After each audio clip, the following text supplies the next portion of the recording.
11वीं पुतली त्रिलोचना की कथा। राजा भोज हर दिन तैयार होकर सिंहासन पर बैठने के लिए राज दरबार पहुंचते रहे और हर दिन दिव्य सिंहासन की सुंदर पुतलियां जागृत होकर उन्हें टोकती रही। हर पुतली उन्हें राजा विक्रमादित्य के त्याग और शौर्य की अतुलनीय गाथा सुनाकर सिंहासन पर बैठने से रोक देती। अब तक आप 10 पुतलियों द्वारा सुनाई कथा पढ़ चुके हैं।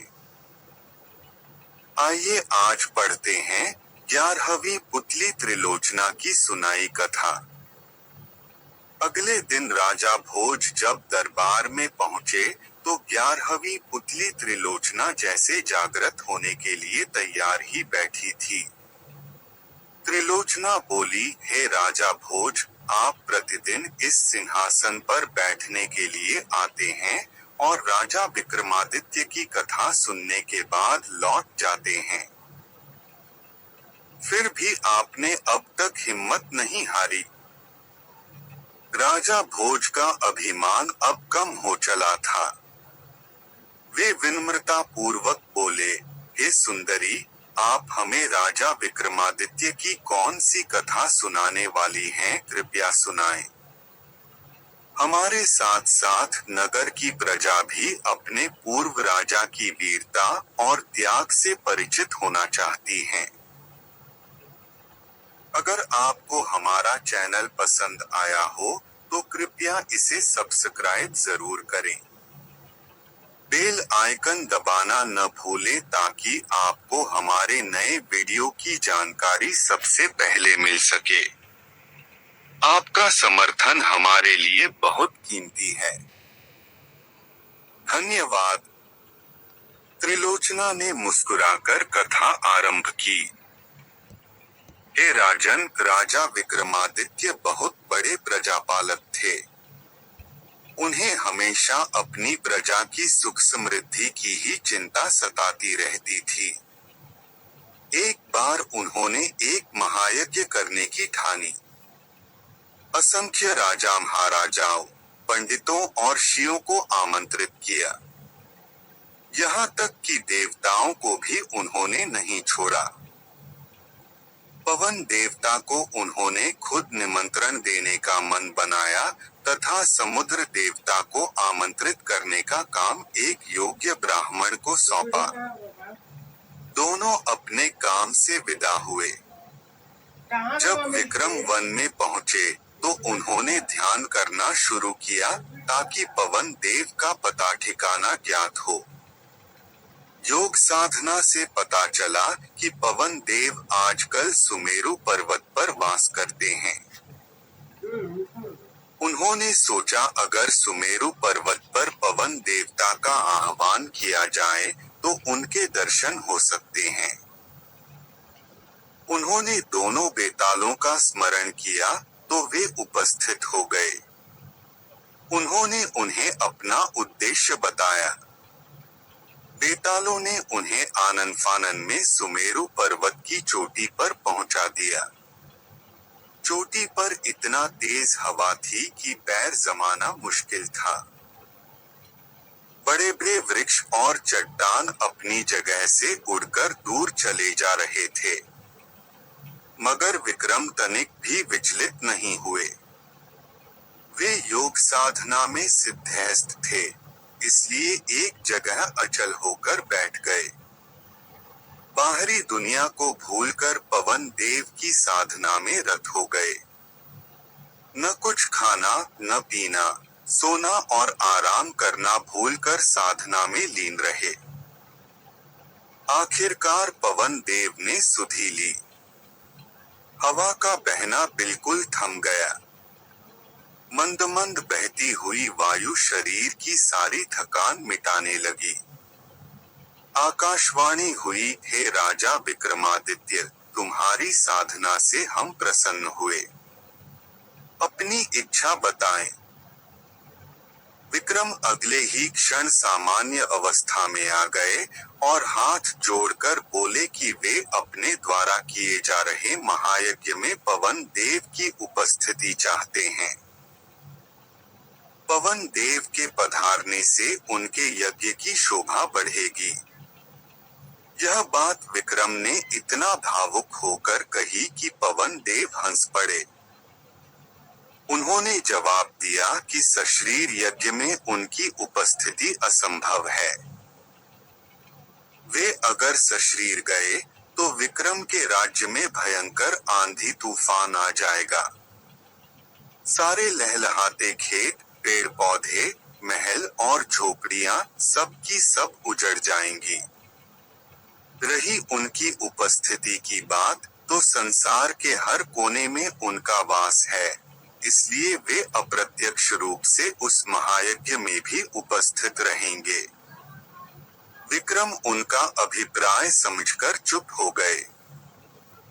पवन देव ने उन्हें आशीर्वाद देते हुए कहा कि उनके राज्य में कभी अनावृष्टि नहीं होगी और कभी दुर्भिक्ष का सामना उनकी प्रजा नहीं करेगी।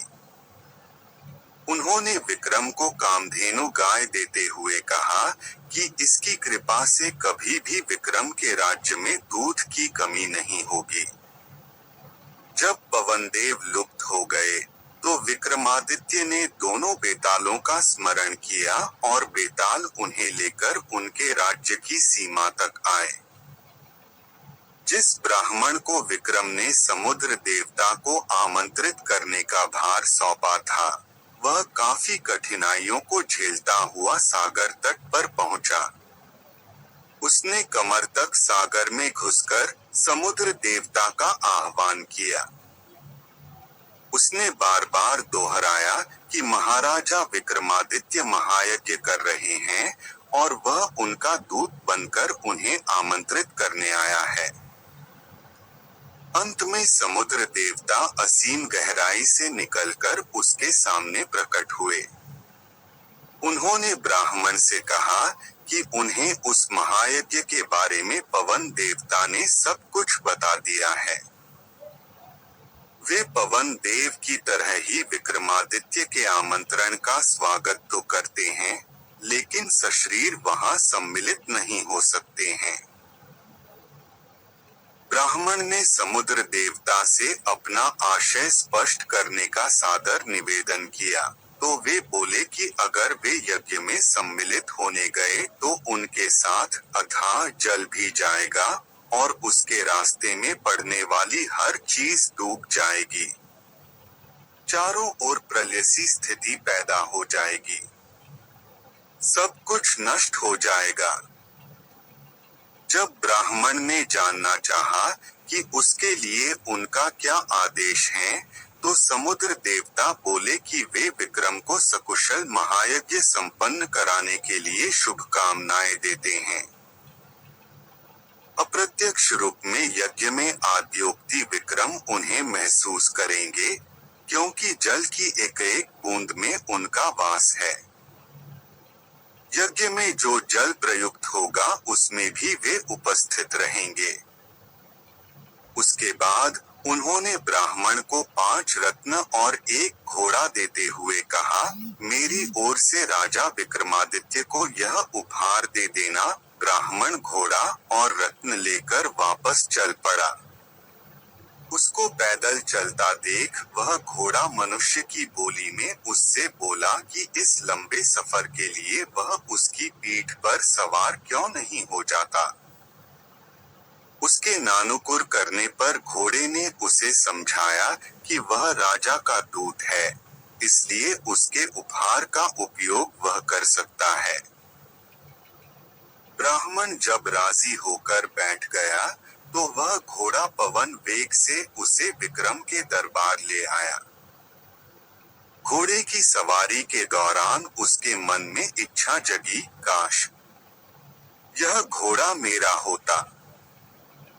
जब विक्रम को उसने समुद्र देवता से अपनी बातचीत सविस्तार बताई और उन्हें उनके दिए हुए उपहार दिए, तब बिना कुछ कहे ही राजा विक्रमादित्य ने कहा कि 5 रत्न तथा घोड़ा ब्राह्मण को ही प्राप्त होने चाहिए, चूंकि रास्ते में आने वाली सारी कठिनाइयां उसने राजा की खातिर हंसकर झेली। उन उनकी बात समुद्र देवता तक पहुंचाने के लिए उसने कठिन साधना की। ब्राह्मण रत्न और घोड़ा पाकर अति प्रसन्न हुआ। इतना कहकर त्रिलोचना बोली, राजान, विक्रमादित्य की तरह प्रजापालक और अत्यंत दयालु राजा ना हुआ है और न होगा। अगर इस सिंहासन पर बैठने की लालसा है तो आपको भी उनके गुणों को आत्मसात करना होगा।